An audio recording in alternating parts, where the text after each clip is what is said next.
Right, I'm Simon, and I'm the person who's kicked off all this. And I've got a few props here. Let me explain why they're here in a moment. But first of all, this is a business opportunity. I think you'll see it's quite a big opportunity. And businesses need customers. So let's talk about our customer first of all. This is a shelter business, but we have a customer in mind, a particular customer. 31,000 schools and ECEs, early childhood centres, in Australia and New Zealand. Broadly speaking, 7,000 in New Zealand and 24,000 in Australia. Now, what you've got to do is you've got to have a customer and you've got to have a real problem, a point of difference. And these places, they have a problem. They need shelter. They need shade for lunches, for playing, for outdoor classrooms. And the incumbent technologies are expensive or disappointing, shall we say.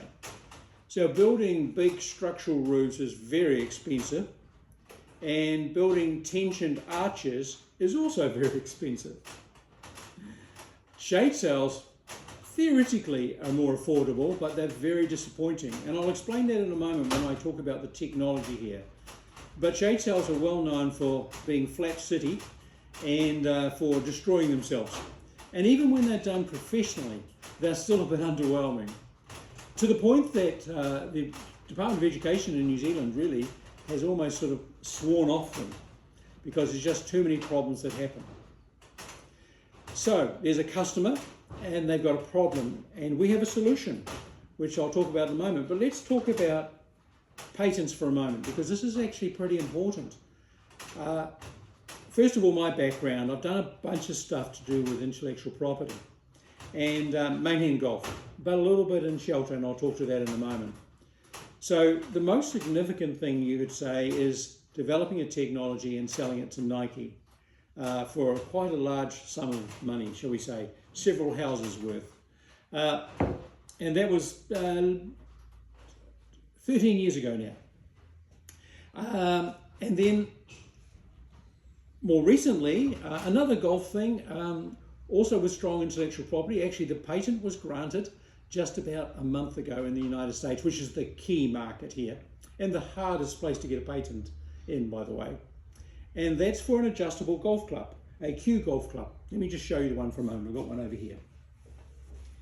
A Q golf club is adjustable, so you can play the entire round. So this is a lob wedge, and if you're a golfer, running all the way through to putter, and you can play pretty good and you can play pretty badly with it, but the reality is it gives people a choice, and I'll talk about this in a moment from a business perspective because it highlights why I'm even seeking a CEO. So just briefly on this, we're selling it in more than 60 countries, mainly B2C, but increasingly it's getting pretty exciting B2B, particularly in Asia. Now there's a couple of things learning from this. Well, the other thing about this, it breaks in half. So it can go into a bag. There we are, and fit in your suitcase. Very good. I'll put that aside.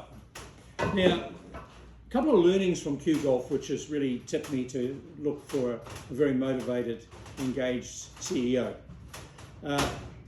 I think, I'm going to say, I am very, very good at ideas and pretty good at IP management and developing these things. And where am I not good at? I don't think I'm very good at operations. I don't have enough discipline and enough structural organisation for these things. You kind of get that. It's why a lot of great companies are formed by two people. One more like me and one more like my son in Q Golf, who is very creative, but he's also far more operationally disciplined. So Jamie's the CEO in Q Golf, and this here, for example, is the sort of thing that Jamie's done, looking at the customer and looking at the presentation. So you can see here we've got a beautiful box, almost feels like Apple's made it, multi-language on the back, and guess what, we're selling quite well in Asia, because what do Asians particularly like? They like to have good packaging. And so this is also a presentation present or a gift, but it's a functional product. So what have I learned from that is that Q outsources its production. We don't make it. we use 3PL, and we've got a dedicated team. Myself, who's part-time in design, Jamie, who's operational and overview CEO, and we've got 2 people in Houston now. One more about customer engagement and marketing, and the other one's more about distribution, channel, supply chain, because we are selling in more than 60 countries. So look, Nike, Q, learned a lot from them, and also let me touch on FlexiRoof. Now, I started FlexiRoof 12 years ago, and it had a great run. If you look at FlexiRoof on Facebook, 17,000 Facebook followers, and we were arguably the leading brand for a time, and then the market became very, very cluttered. After COVID, really, but it was happening before COVID. I probably could have paid a bit more attention to what was happening. And so whilst it was wonderful for a long time, and it funded Q Golf, wouldn't exist without it, it became a very difficult market. And we sold it about 3 months ago, mid-year, to a couple of agents who had been agents for quite a while, and they'll pick it up, probably wait for the economy to get a little bit better, and then run with that. And FlexiRoof is a great technology, good IP, and a known brand. But I also wanted to concentrate on this. Kermit is the brand, because we're aimed at schools, and Kermit's kind of a school-friendly name. And Disney can't come after us because Kermit is actually just a name like Simon. It's just a very uncommon name, and you know, it'd be a wonderful thing if Disney tried to come after us, because that would be magnificent publicity. I'd like that one, but they won't. So basically, this is an opportunity that needs to be developed. It's scalable by outsourcing production, by outsourcing distribution. It's staged very modest. Let's not get carried away. This is just months into it. With an earlier version earlier in the year, we made a couple of sales, $6,000 each, just domestic ones. Didn't really like that technology. It made sense for the customer. They were happy, but it wasn't as good as this, nowhere near. So we just made that, and we've just made a couple of sales recently, and very low key. Let's just forget that. This is an opportunity thing that is ready to go. Let me talk now about the technology, the point of difference, and why this is a wonderful solution. So goodbye golf. We'll not talk about golf anymore. A little bit of a distraction. Relevant though, but a distraction. So what is our core technology? Our core technology is we don't pull in the corners like shade sails. Shade sails are kind of like a bit primitive. You're trying to get tension in the middle, and the way you do it is you just keep on yanking up at the corners here. There's more and more and more, and you have to reinforce and all extra webbing and maybe steel cables around the side. What do you finish up with? You finish up with 25% of the tension you've got here in the middle, and they flap. And they're prone to need retensioning, and you finish up with a curve around the sides, which if you want to put a nice architectural spin on it, you'd say, oh, beautiful architectural shape. No, it's not a beautiful architectural shape. It's a complete fail, because houses don't have silly little curves. Shade sails have silly little curves, and then you see them at play parks and they're all overlapping and everything because they've finished up with a shape that doesn't actually give enough shelter, which is what it's about. So what you really want is something that doesn't have all this crazy tension in the corners and doesn't have that quaternary curve. Hello, Kermit. Let me explain how it works. So I had to make up a name for it. No one had done it. And it's a push frame, for want of a better word. So there's a frame around the outside, and what we're doing is using simple geometry. If you can make the length of the side longer and do it all the way around, you have to be increasing the area. If you increase the area, you have to increase the tension on something that is within. So at the moment, in this little demo unit, very undersized, we have M12 threaded rods and a corner connection here, and a nut and a washer. This is a demo unit. Been very useful to show people last couple of weeks at some home shows where we've been getting feedback. So no tension, a fail, If I carried on undoing these nuts, the whole thing would fall apart. It's a kit set. So what do? I just tighten up these bit by bit, running around, and just spin these nuts. And even when the bigger ones are built, like the one below me, or much, much bigger, you can actually do a lot of this by hand without using tools. It's kind of crazy. So you'd think, what is this doing? Not a lot, you'd think. But if you look at it now, I now have tension. I've actually got something. It had to be a golf ball to show you the tension, of course, because I've done stuff in golf. So now there's a bit of tension. If I carried on with that, I would have more of this 3D form. Now this 3D form can actually be used.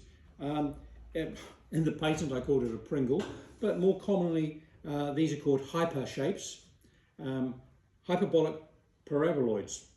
Impossible word, hyper.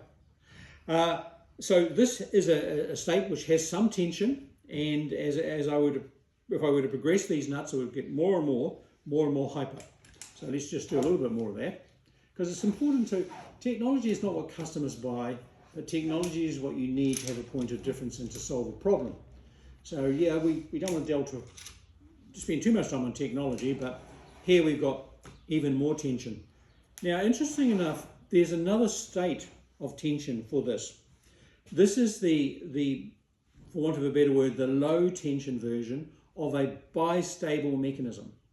Now, a bistable mechanism has two forms that it wants to be in. A tape measure, which I can't see right now, but a tape measure is a bistable mechanism. It either wants to be curved in the blade or snapped to the flat form, bistable. Now, this is in its low tension state, and if I snap it to its other one, it is actually higher tension. And now it is very, very, almost drum character now at the moment. And in fact, the capability of this technology, push frame technology, is to create something far greater than probably in the end that the sheet would be able to withstand. But we're well within the capability of the sheet at the moment. The manufacturers have given information regarding that. So look, that's a little demo unit. Let's talk about scaling up to the actual product that we're selling. Early sales. This is the same sort of general thing, and it is now 72 millimeters in diameter. Ultimately, we will make our own extrusions. There are things to be done to absolutely even optimize beyond this. But for now, you know, let's make some dirty sales, get to the market. Schools, this is a solution. I quoted for a sandpit at a school yesterday, 16 meters long, 3.2 wide, no permit needed. Whew, just made it. Yeah, but the technology could be taken to more than schools, by the way. It could be modular for sports grounds, much larger spaces. But frankly, with 31,000 schools in Australia and New Zealand and ECEs, there's just a huge opportunity. So my thinking at the moment is just focus on that. So let me just show you the hyper state in this larger one. So this is flat, pretty high tension, and I could wind this up even more. Obviously you can wind it with your fingers, which is what I've done when I assembled this a moment ago, but on site, obviously you can just carry on and wind it up and keep adding tension. And this is green, just for a moment. Why is this green? Well, Kermit, you know, hey, sort of a no-brainer. But the product we're using is the absolute premium shade fabric, and it comes in some really fun colours because it's aimed at schools and playgrounds, and it's made in Australia. It's got a 15-year warranty, which still surprises me.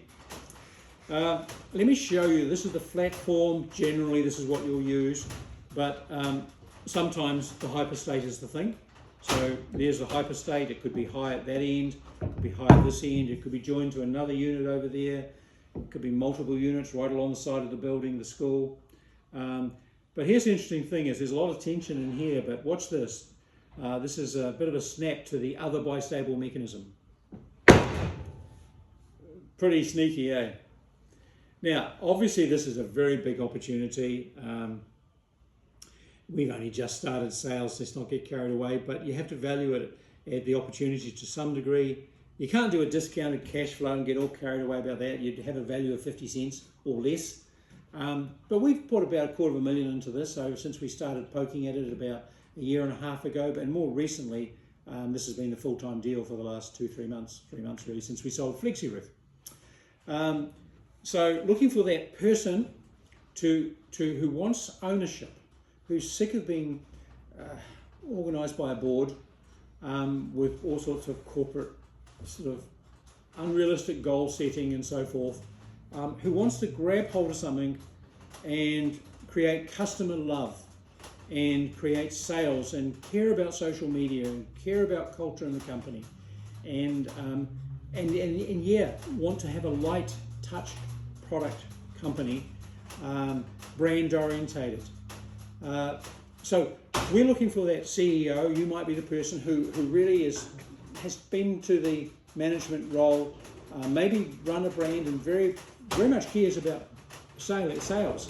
Sales is it. I mean, I'm a sort of an ideas guy and a techie guy, but at the end of the day, it's sales. That's the key thing.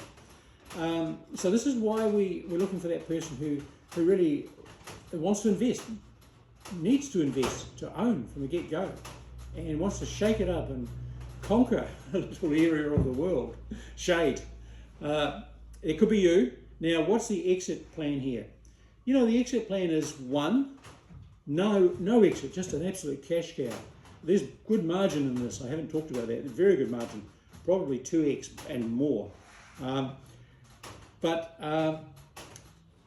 the other option is obviously maybe cash cow, Australia, New Zealand brand, sell to big company. Now, sold to Nike, can happen. License to big company. I've done that. That didn't really work out so well. A lot of learning in that, but nevertheless, sell, license, cash cow. To be determined. The first thing is to get into the market and make some nice sales to schools and ECEs. First in New Zealand and then pretty easily into Australia. So this went on a bit. I'm passionate. Need somebody who wants to shake it up and own something and be the leading brand, the leading technology in shade for schools and ECEs, honestly, in the world. Big thing? Yeah, sure. Potential?